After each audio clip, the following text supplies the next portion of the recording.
good day. How you going? What do you know? Don't strike a light. Good day. And how you going? Just say good day, and you'll be right. Welcome to the Midweek End Times News and Trends Briefing as we share major events and what is happening around the world as it relates to Bible prophecy. Today's date is November 23rd, 2016. Thank you for joining us, and I hope and I pray that you're all having a blessed week. Some may know that I'm a sports chaplain for a soccer club, and I'm also part of an organization called Sports Chaplaincy Australia. So it's a nationwide organization that we train and equip chaplains. We place them in different sporting clubs, from footy to baseball, basketball, you name it, lifeguarding, swimming, the list goes on, of all the opportunities to place sports chaplains in those organizations.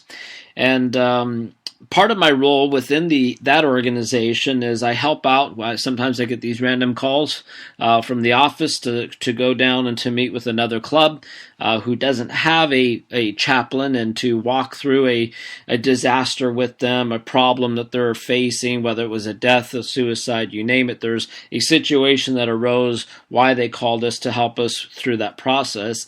Another part of the process, or what I'm involved in, is what is called duty of care. So I kind of do the interview process where I talk through and work through their background to how they health-wise, mentally, emotionally, spiritually, if there's any red flags, ask those hard questions to deal with, so that way we get the right person. It's kind of like doing a security background check, if you will, and if I would recommend them for a club. So you want the right individual in these different clubs.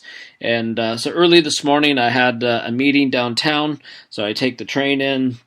And I was taking the train in, I was just reflecting on the importance and the different situations that arises within chaplaincy, from disaster relief chaplaincy to sports chaplaincy. Even just the other day, we heard of another major incident that happened, and it was great to have a chaplain on hand to walk them through the process. But even in I think I've mentioned about disaster relief chaplaincy, as we see such a need arising, especially in these times, for someone to come in and to minister the love and grace and mercy of Jesus Christ, whether it's through earthquakes that's been happening around the world, or a tsunami that may, occurred, like it happened the other day in Japan. It could have been a massive shooting, a bus killing, you name it, whatever major event where there's a situation that's going to require a process to deal with either loss or grief, or to how to work through the situation. Now, within sports chaplaincy, we take through different levels of training, but here's the basic synopsis. If you get this, it's so much easier to do chaplaincy and understand how chaplaincy works. For example, there's 5 key components within chaplaincy. First and foremost, it's just showing up. Just your presence is so key, just being available. You're a guest to whatever club or organization you're part of. Secondly, you're a pastor to these people. You shepherd them, you care for them, you love them, you minister to them. Thirdly, you're what we would call a priest to them, not in the official sense type priestly role, but in this sense, you're praying for them, with them. It's the role of intercessory. And then you are, fourthly, what we'd call a prophet. Basically, not necessarily in the Old Testament sense of a prophet, thus saith the Lord, but more or less you're a spokesperson where you talk and share the truth of the gospel and the Bible. And then the fifth component of a chaplain would be that of a prince. It's more or less you're an ambassador, you're a servant, you're walking, living it out. And so we take chaplains through a training process at different levels, so they grasp this. But this is something that all of us can be, no matter where we're at, what profession or workplace or school, that all of us have this opportunity where we can be a chaplain or that ambassador for Christ everywhere we are. So I was just thinking through this, and I just thought, hey, this would be cool to share with some of the people out there what sports chaplaincy is and what an opportunity. For example, 33% of Australians here are involved in sport, whereas 2% go to church. So you have a greater opportunity or potential impact because you see some of these people 2 to 3 times a week versus Sunday morning, or in some cases every once in a while when people come to church. So you have a huge opportunity, regardless of what sport it is, to be able to minister to so many people. Anyways, it was just one of those thoughts I just wanted to share with you. Here's a couple news items that are come to the surface. And again, there's so many more that are just popping through right now. Again, I just got home, so I haven't had a chance to look at the internet or all my emails. But here's some things that I saw just earlier that caught my attention. There was a record of 700 Brazilians that moved to Israel in 2016, according to the Times of Israel. And so the total for 2016 will be more than 3 times the annual average of about 200 Brazilian immigrants, according to the Jewish news agency. So we're starting to see, again, part of the end-time scenario that we see in Scripture is that the return of the Jews to their land. So we're seeing in France this is happening. Here you see 700 or so this year have come back to Israel. So we're starting to see the influx of all these Jewish people coming back to their homeland. On a separate issue that would have been interesting to see how this thing would have been carried out, but nearly 300 detained in Egypt over Sissi's assassination plot in Sinai attack. So this also came out of the Times of Israel, where there was about 229 jihadist suspected linked to the Islamic State over plots to assassinate the president of Egypt and the crown prince and attacks the Sinai Peninsula. So the suspects, including 151 currently in custody, were referred to a military court alleged for membership of the Sinai Province and the local affiliate of the Islamic group, which is leading in the insurrection in Sinai. So it would have been interesting if they did carry out the situation that would have continued to rise up, and we see the instability throughout the Middle East. This would have created another situation and potential threat against Israel as well.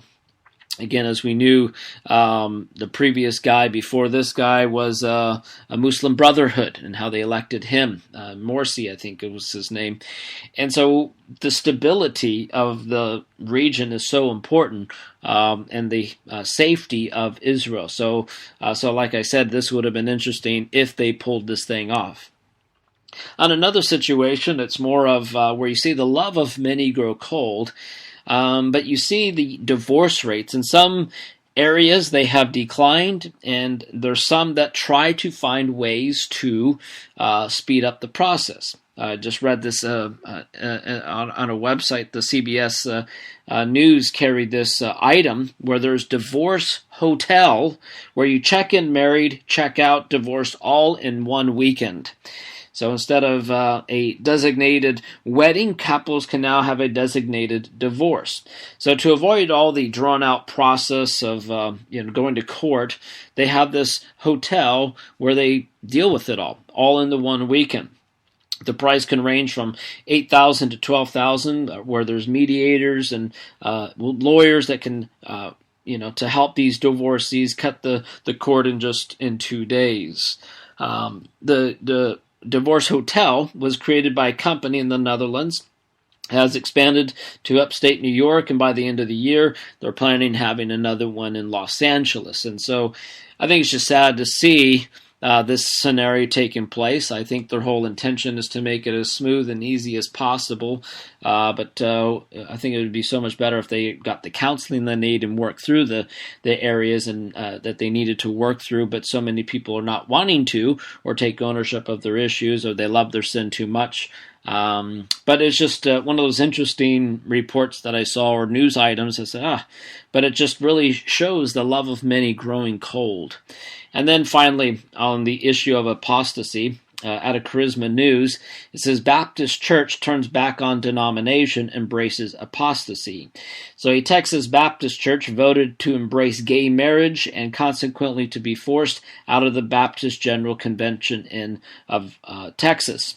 So Wilshire Baptist Church voted 61% to affirm that the church bylaws to recognize a single class of membership which would allow all members to be treated equally regardless of sexual orientation, gender identity with respect to leadership, ordination, baby dedications, and marriage.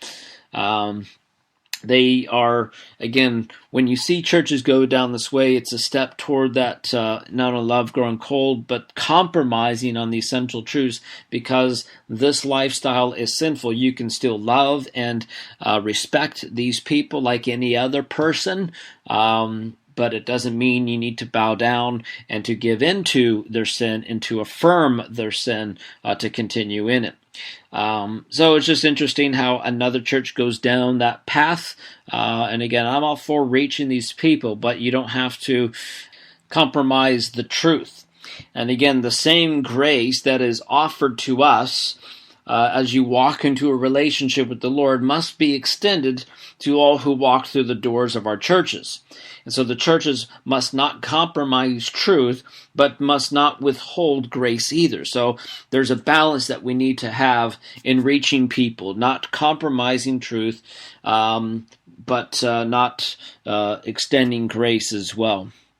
So it's important that we get that balance there, that they understand the love and grace of Jesus Christ. He doesn't want to leave people in their sin. He wants to redeem them. He wants to forgive them. He wants to deliver them from that sin, whatever that stronghold is. And so these are some things that just popped up real briefly as I was just looking through some items. Again, there's hundreds of other items out there. Like I said, I just opened up my email, saw a couple things, and I just wanted to get this out there.